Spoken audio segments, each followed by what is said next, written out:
वर्षा के साथ आता है, प्रकृति में वर्षा के साथ आया, और फसल में मूली, गाजर, गेहूं, अन्न, इनमें वो जीव प्रवेश करता है और उसे माता पिता दोनों पाते हैं। तो सप्तम धातु वीर के रूप में परिणित होता है जीव। वो वीर कण के रूप में माता के उदर में जब प्रवेश करता है तो एक रात्रि में मां का और पिता का, दोनों का वो जो वीर मिलता है, उस रज और वीर के मिलने से एक कलल सा बनता है। 5 रात्रि व्यतीत होने के बाद एक बुदबुदा सा बनता है। 10 रात्रि व्यतीत होने के बाद एक बेर की सी आकृति होती है। फिर उसके बाद उसमें धीरे धीरे मांसपेशियां बढ़ने लगती हैं। 1 महीने में उसके सिर निकल आता है। 2 महीने में हाथ पांव अंगों का विभाग होता है। 3रे महीने में नख, रोम, अस्थि, चर्म, स्त्री पुरुष के चिन्ह प्रकट हो जाते हैं। 4 महीने में मांसादि 7 धातुएं प्रकट हो जाती है। 5वें महीने में चेतना जागृत हो जाती है। जैसे अपने चेतना, ऐसे 5वें महीने में गर्भस्थ शिशु की चेतना जागृत हो गई। जीव है पर चेतना 5 महीने बाद मां के गर्भ में जागृत। अब उसे भूख लगती है, प्यास लगती है, वहां की तापमयी जलन, पीड़ा, छोटे छोटे कीड़ों के द्वारा काटना। 6ठे मास में झिल्ली से लपटा हुआ मां की दाहिनी कोख में कीड़े की तरह तड़पता है। उस समय माता को कड़वे और खट्टे पानी की लालसा होती है, जिससे उसके अंगों में जाकर भयंकर जलन होती है। यह है भोग।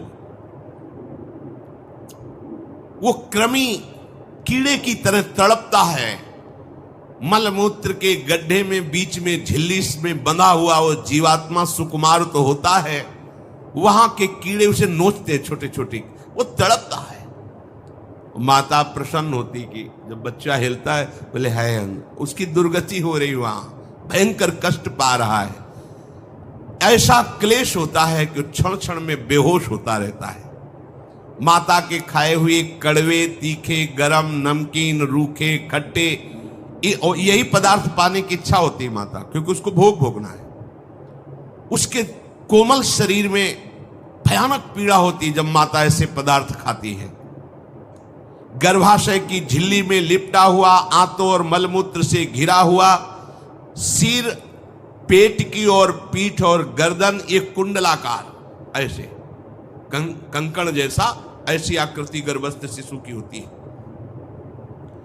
पिंजड़े में बंद पक्षी के समान पराधीन, ना तो वो हिल डुल सकता है, ना बोल सकता है। बड़ा असमर्थ दुख को भोग रहा है। चेतना पूरी है। इसी समय भगवान द्रवित होकर उसे ज्ञान देते हैं, गर्भस्थ शिशु को, सबको।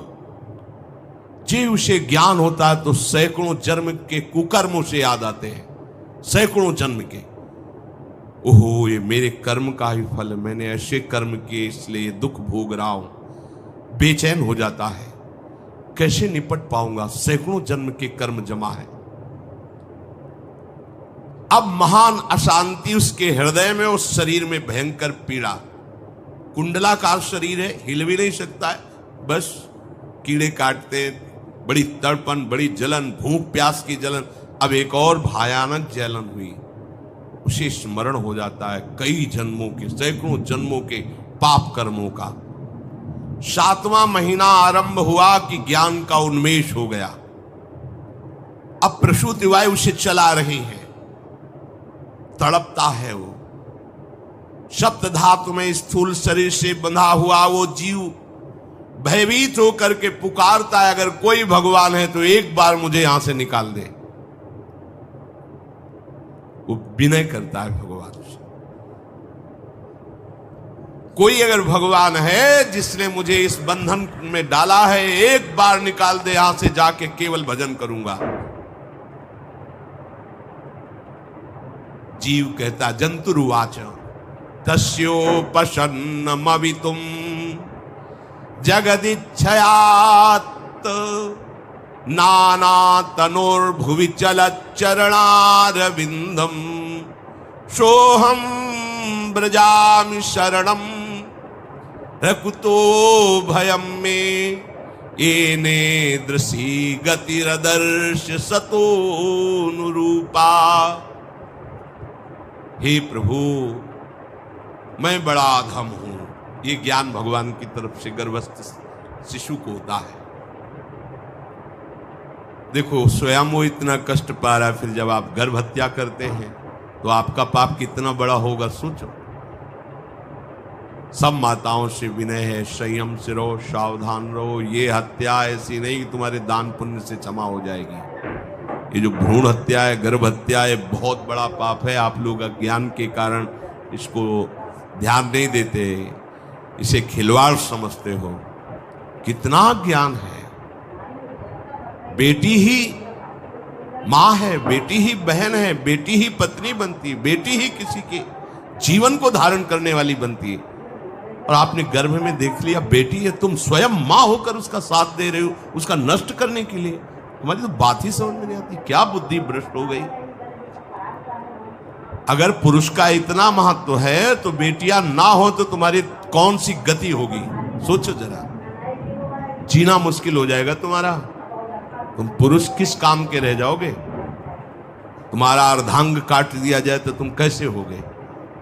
ये स्त्री स्वरूप अर्धांग है। जिस घर में मां बहन नहीं है, स्त्री स्वरूप नहीं, स्मशान जैसा वो होता है। ध्यान दीजिए, ये बहुत बड़ी गलती है जो अपनी बेटियों की हत्या करते हैं। ये वो पाप है जो अक्षम्य अपराध है। स्त्री हत्या करना शास्त्रों में बहुत बड़ा पाप कहा गया है। फिर वो तो बच्चा है, बिल्कुल नहीं। जिनसे हो गया है, श्रीमद् भागवत का सप्ताह मूल संस्कृत से सुनो और भगवान से प्रायश्चित प्रार्थना करो कि हे नाथ, भूल से गलती हो गई, दूसरा कोई उपाय नहीं, ध्यान से समझ लीजिए।